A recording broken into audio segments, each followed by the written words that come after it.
Hey guys, welcome back. It is your favorite Gimp with a Lip, and I'm here with a special treat for you all. One that I'm sure you've seen covered by some other people prior to this, but it's my first chance to actually sit down and go over the game. This is obviously, let me grab the rule book here, Burning Banners by Compass Games.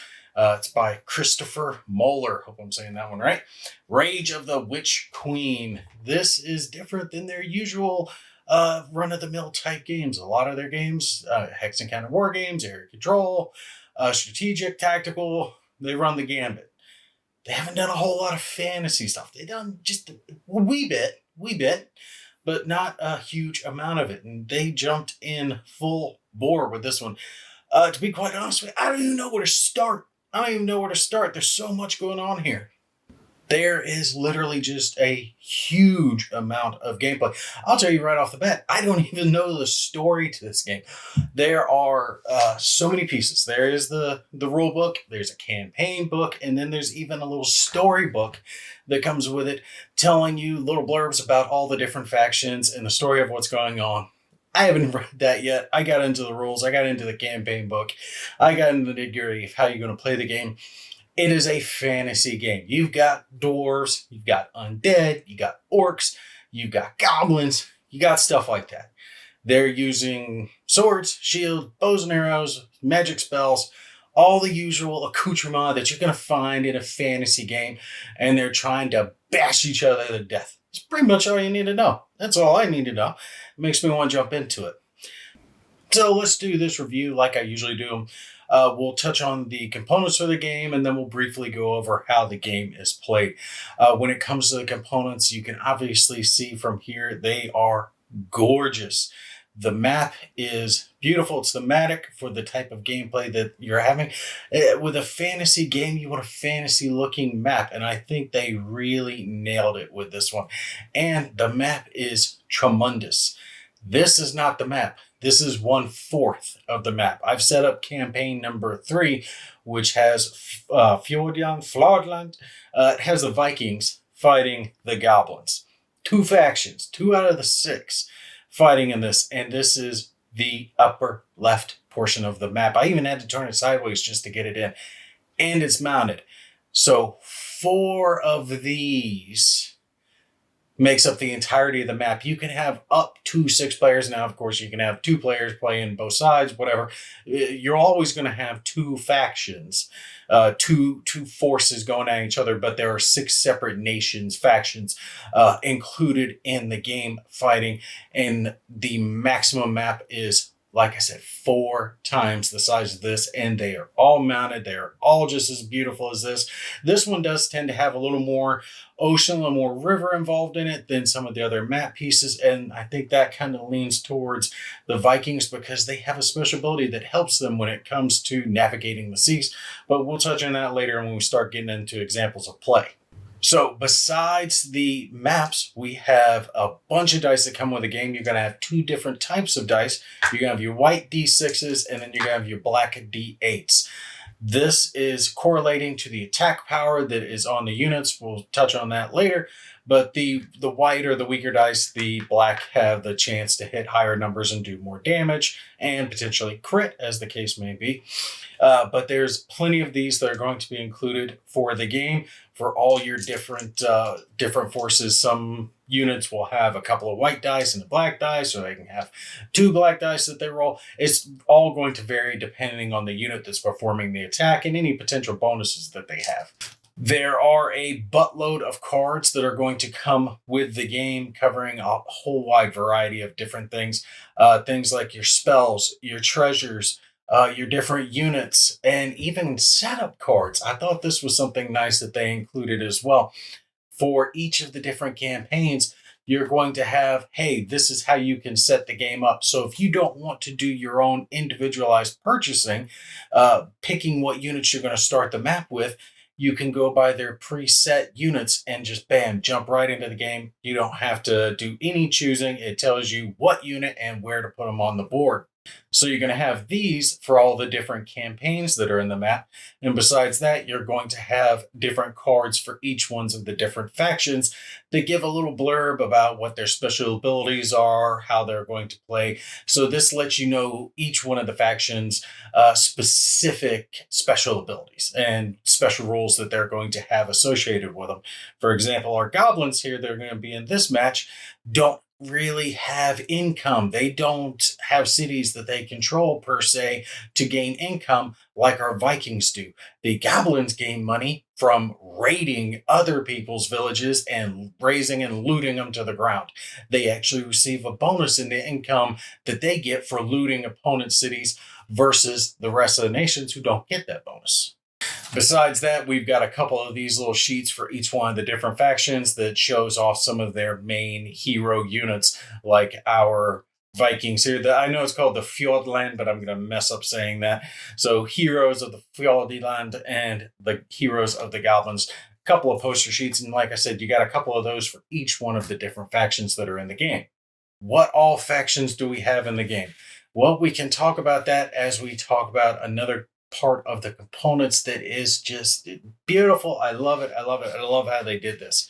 All right. When you are looking at the individualized player boards here for all the different factions, they have the name of the unit. They have the little blurb about their special abilities.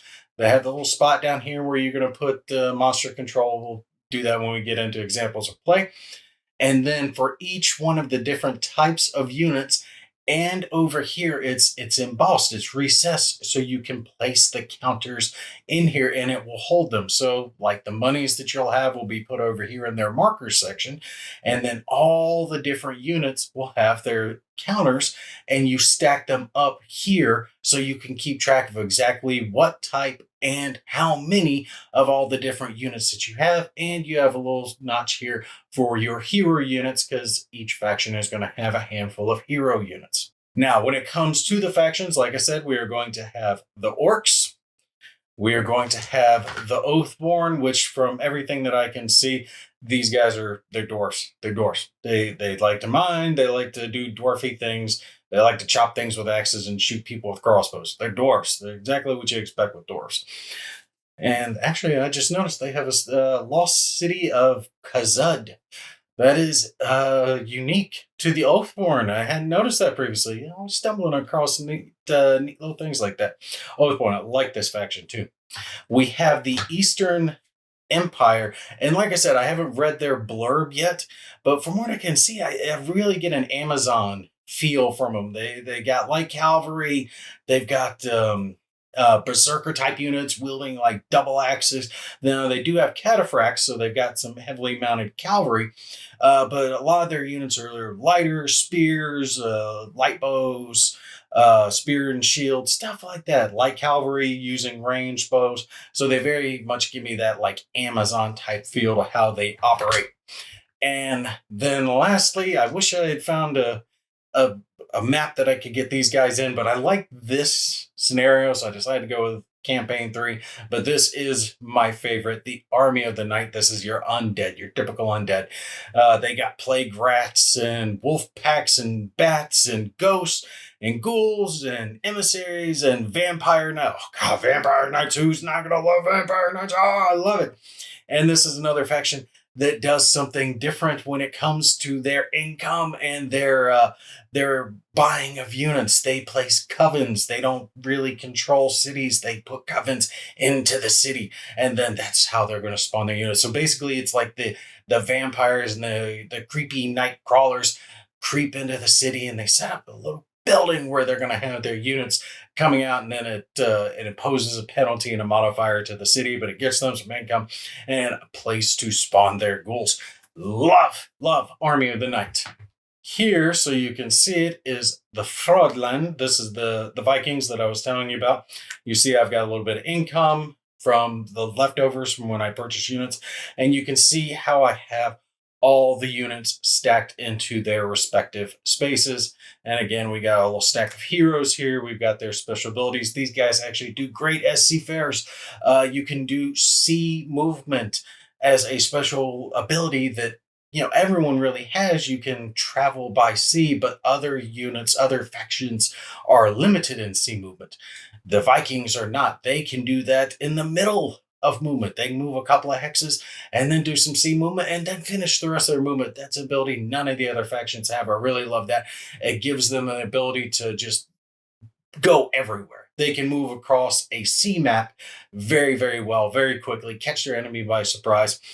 They have the typical units that you would expect for Vikings to have. Things like guys wielding an axe and a shield, heavy marauders, archers. They do have a dragon, which is freaking awesome. They do have their own berserker, and they've got Valkyries. And last but surely not least, we do have our goblins, the little creepy guys that get in your way and steal your food from your campfire. This is a faction that's kind of similar. They're like the light version of the orcs anyway, and they are called. Sure, I'm going to butcher this. The Shashkas. Basically, they, similar to some of the other factions, do not take cities. Like I mentioned previously, they are going to loot their cities. And if they do have the special ability, they lay waste. We'll get into that in an example of gameplay. But they will lay waste to gain their money. But once they do have control markers on the board, they actually have to pay to have those control markers. Control markers mean that you control a village. And when you control that village as any other faction, you actually make money. When you control a village as the goblins, though, you have to pay that money. And if you don't, then your faction crumbles. So it's a flip for them. They have to loot and destroy to gain money. And if they want to try to hold the area, the paying of money kind of symbolizes the fact that they're leaving behind units to hold on to the area. And that's actually their mission here. They have to, in campaign 3, gain control of 2 of Fjordland's areas, not the neutral ones that are up here, but the blue symbol that you see on these cities down below where I've got some units. They have to gain control of 2 of those. And if they do ever gain control of 2 of those, they will win the scenario. And the Vikings are basically on defense, and they have to keep the swarming goblins that are coming down from the northern mountains out of their city and their territory.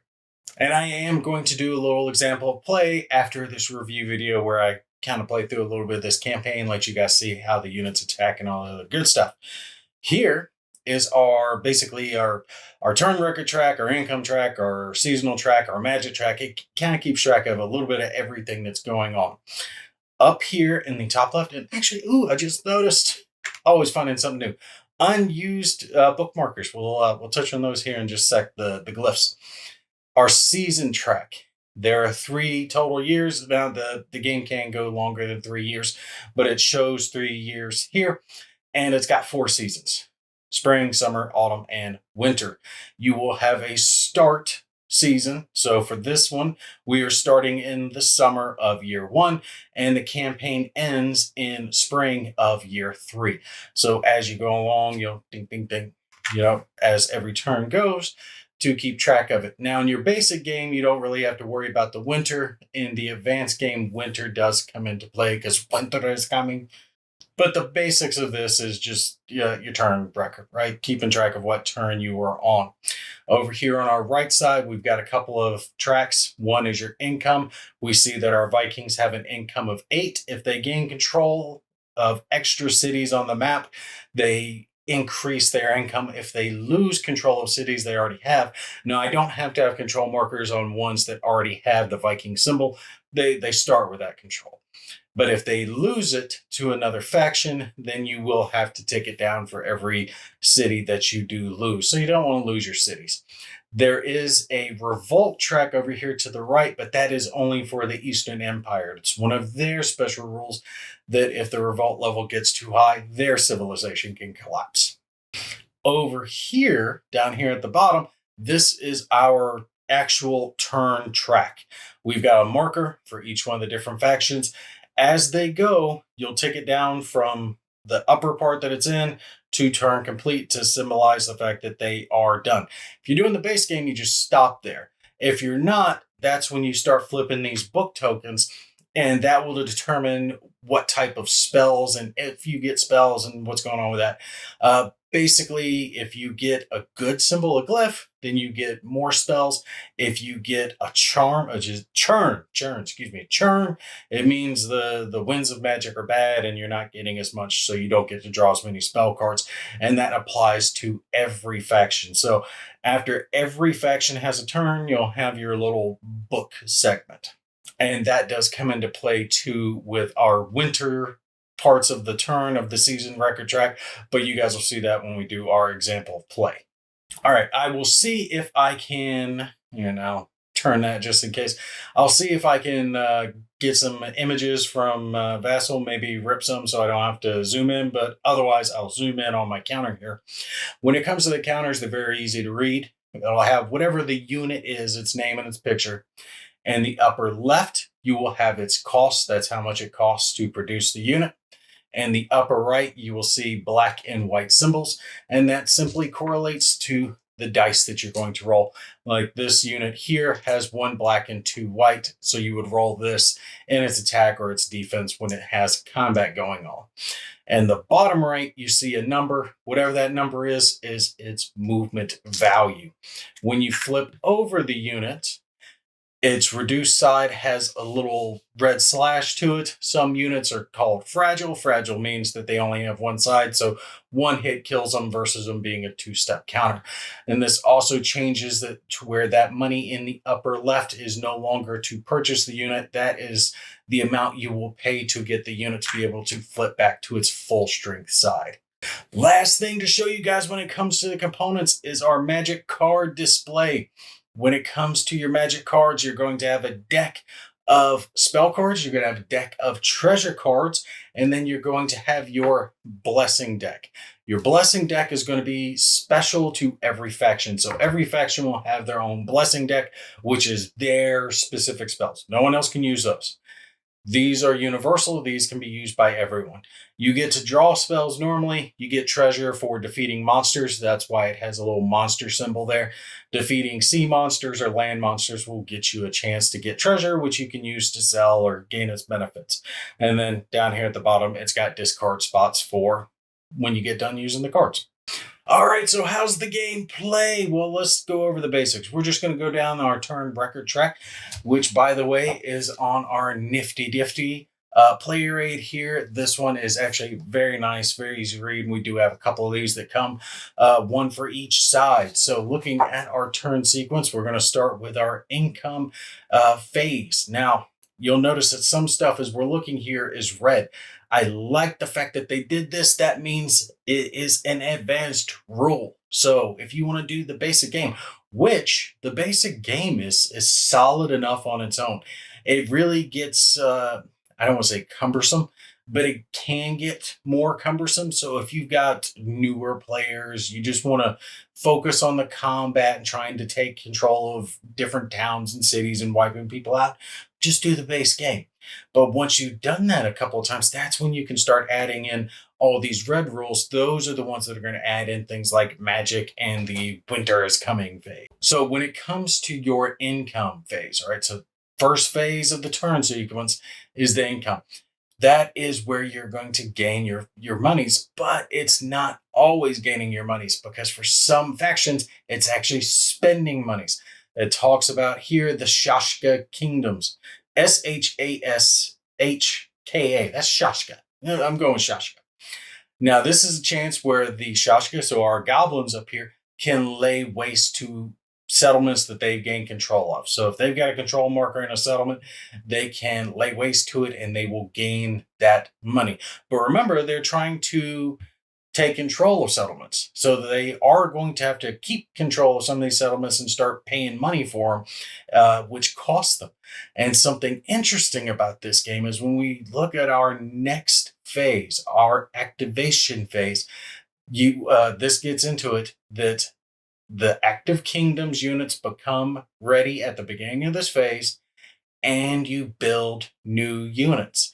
And then you activate units one at a time. Something interesting that they made an effort to point out in the rules, and I like the fact that they did this, is so many of us that play war games, we get used to things being done in a certain order, certain fashion. You have your movement phase, then you have your combat phase, then you have your cleanup phase. Well, here in your activation phase, that's also when you buy new units. And depending on where you buy them, they can be purchased ready to go. I won't get into all the specifics, but generally speaking, if you buy them in a settlement you control, not next to it, but in it, then they start the game ready. So you still have your money. You can move units forward, gain control, move them out, do whatever, and suddenly you've got control of a region that's a little closer to the enemy. And oh, boom, now you've bought a dragon, and that dragon's right next to your enemy, and it gets to activate. That's what they made the point of putting into the rules, is the fact that you can purchase units interspersed in that activation phase. You don't have to start the phase, buy all your units, move all your units. No, you can do some moving, do some fighting, do some shooting, buy some units, do some more moving, some fighting, and some shooting.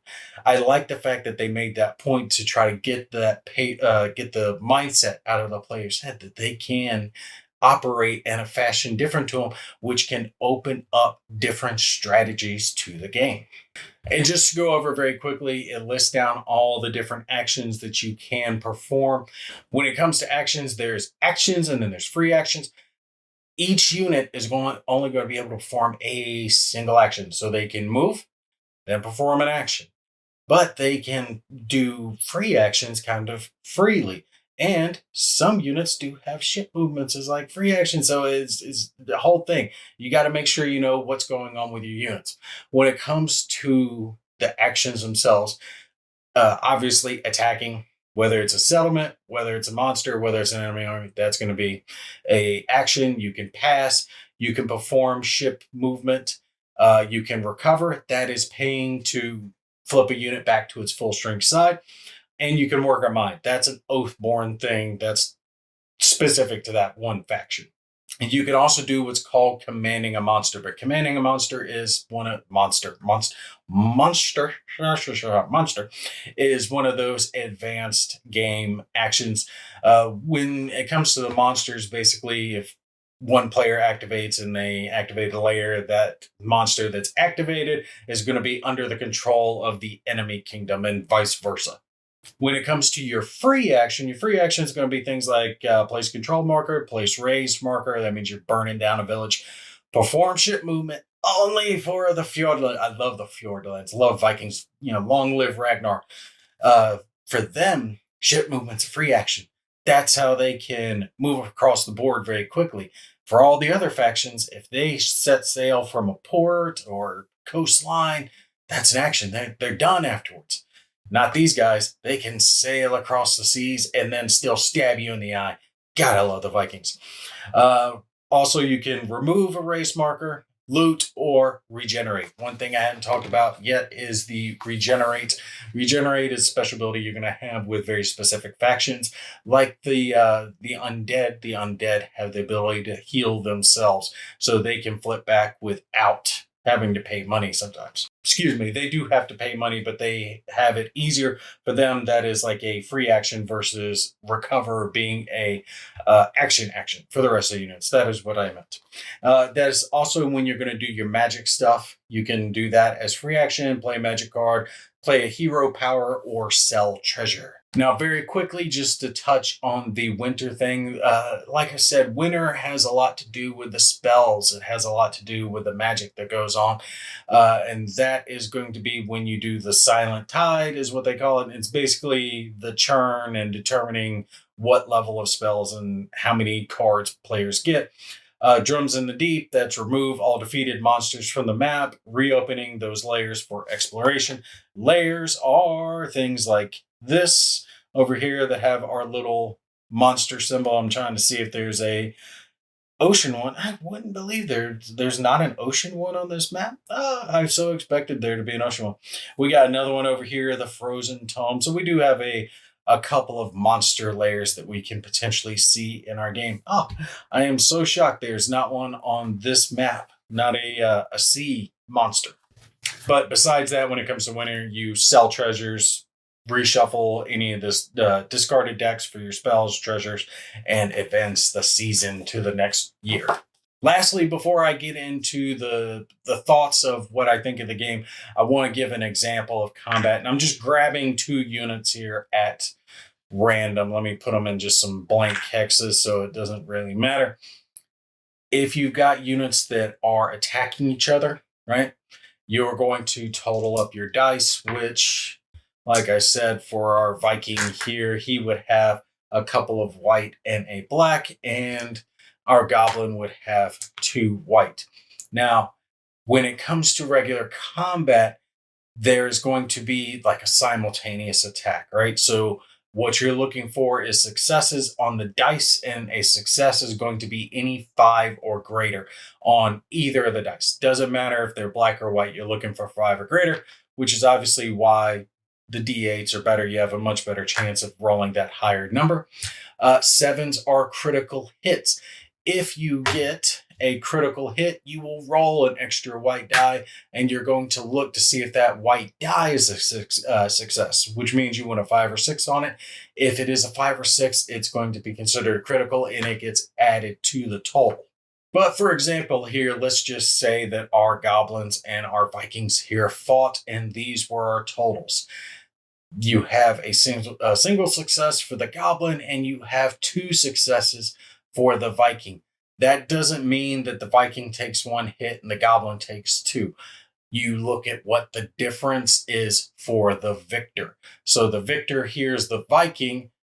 The hits cancel each other out until there is just whatever remaining hits are the difference. In this case, there would be a single hit, right? Single success, and the goblin would take that. So it's a contested roll with the difference between the higher result and the lower result determining the number of hits that the loser is going to take.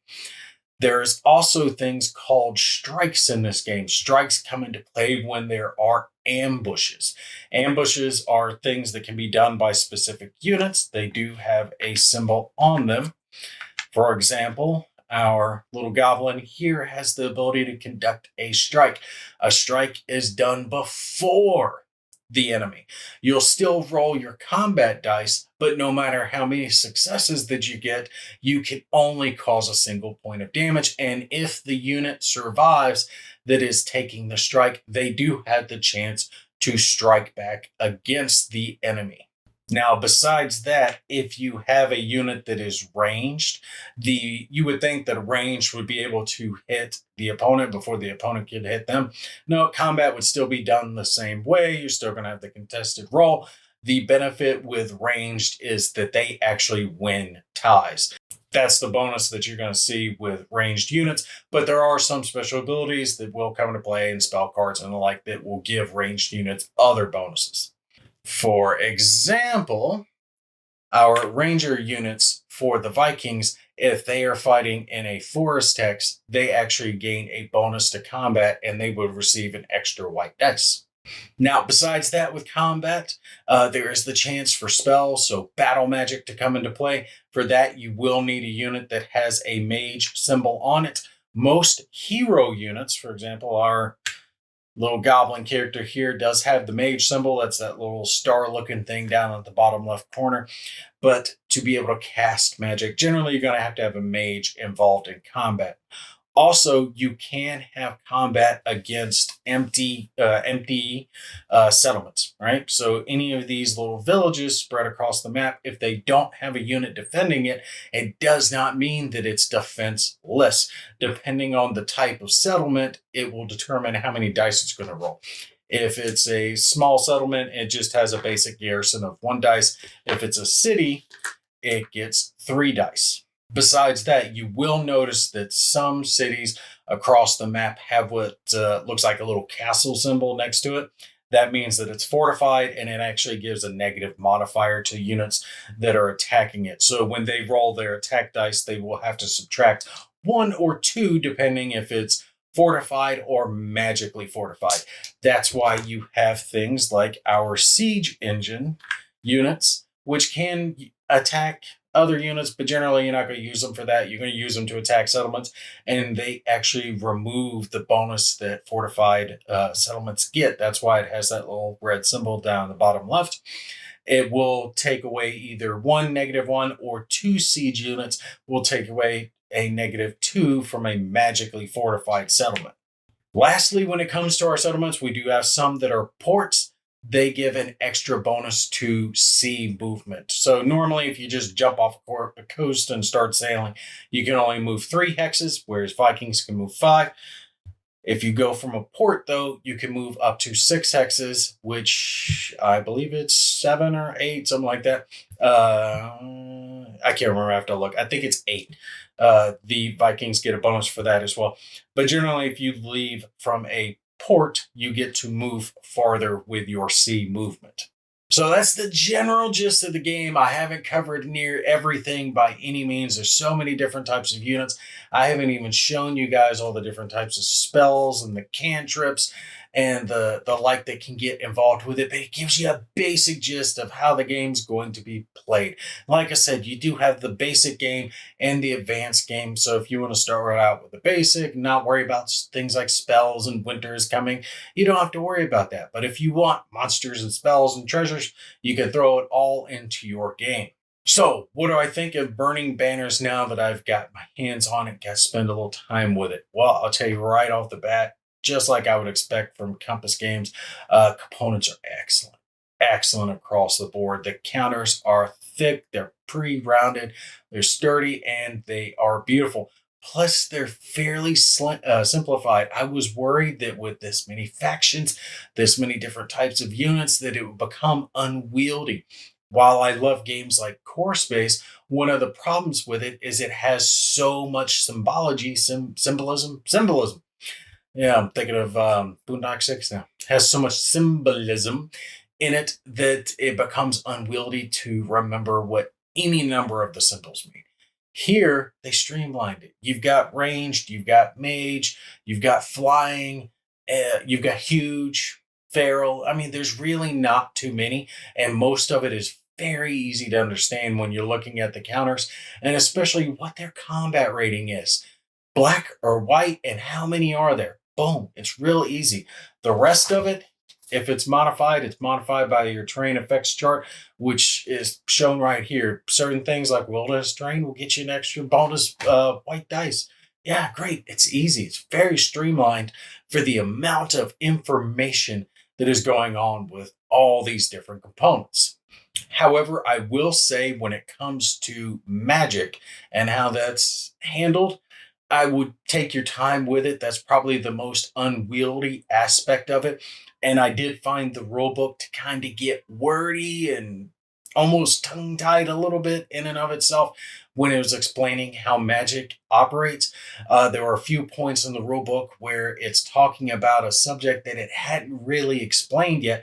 And while it did reference, which part of the rule book you're going to go to, you're reading that and you're like, I don't know. And more than once, I found myself thumbing to the later stages of the rule book so I could understand the reference that they were making earlier. It's not a huge deal, but it was kind of a little bit of a pain in the butt. Magic isn't that hard, it's just the most cumbersome aspect of the game. So the components are excellent. When it comes to the different factions, I love it. They've got everything that you'd want in a fantasy game. You've got your undead units, you've got your goblins, you've got your orcs, you've got the empire-like human faction that you would want. The only thing that I think they could have maybe differentiated a little bit on would be the Fjordland and the Oathborn. I think they're rather similar, chunky guys wielding axes and shields. They're one dwarf. They're shorter, right? They're shorter. They're both of them are icy. They have that bluish mountain feel to them. So honestly, I really think the game could have skipped one or the other. Keep Fjordland or keep Oathborn and drop the other and have maybe like elves or something like that. Just a different faction, something a little bit different. Now, I'm not saying they're not different. They are. The Oathborn are miners. The Vikings are seafarers, so there is difference in how they're going to play, but the units are rather similar, and I really think they could differentiate a little bit. Maybe pick another faction. When it comes to the campaigns themselves, I was very pleased to find the cards that give you the basic starting, like, hey, this is what we would do for the setup, for the go time, for all the different campaigns. It makes it to where if you want to set up very quickly, you can do that within a matter of seconds. It lists down exactly what units, how much gold you're going to have left, where your income marker goes, and where all the units start. That's especially going to be useful for people who are newer to the game, who might not understand exactly what they want to do yet. So it gives them a good starting point, and they can set up their game quickly and get playing quickly. Not to mention, there is a fair amount of variety with the campaigns.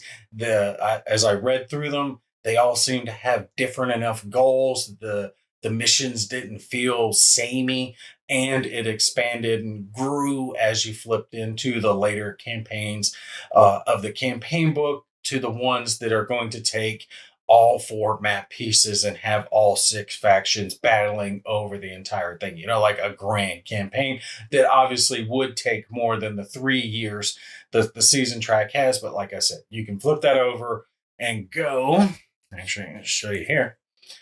On the back side of it, it goes into years 1 to 3, years 4 to 6, 7 to 9, 10 to 12. You can go on much higher. It only shows the 1 to 3, but you can continue on into a very grand campaign. So yeah, when it comes to burning banners, any wargamer like myself who's into hex encounter games, war games, and likes fantasy, the burning banners is no question. It's no doubt. I mean, it's excellent, excellent, just all the way across the board. The counters are great. The components are great. The rule book isn't hard. Like I said, there's a few parts that are a little unwieldy, but not too much. You sit down, you start moving your counters around, you'll get the hang of it very quickly. The everything is simplified on the counters, so you can jump into the game understanding exactly what the little symbols on them mean without it getting bogged down in your mind. And even someone like myself who has memory issues doesn't have a problem keeping track of all the different symbols and what everything means with this game. Ultimately, this one is a definite buy for any fantasy fan, for any wargaming fan that maybe if you're not even into fantasy, you like old school, you like ancients, you like the hoplites, you like sword, spears, triremes, all that good stuff. Hey, I tell you what, give fantasy a try. Try throwing a fireball or two and having an ice dragon come flying across the map. Trust me, you'll like it. It's fun on this side of the fence. But yeah, burning banners, definite buy. You're not going to be disappointed with it. I have enjoyed every piece of it. And like I said, stay tuned. We're going to jump into campaign 3, and we're going to see how our goblins here do as they push down from the north and try to take control of our Viking settlement. And that way you can kind of see how the gameplay is going to flow. But that's going to be it for me. I hope you guys enjoyed this one. Y'all stay tuned. I will have the example of play up very soon. Y'all take care. I'll catch you in the next one.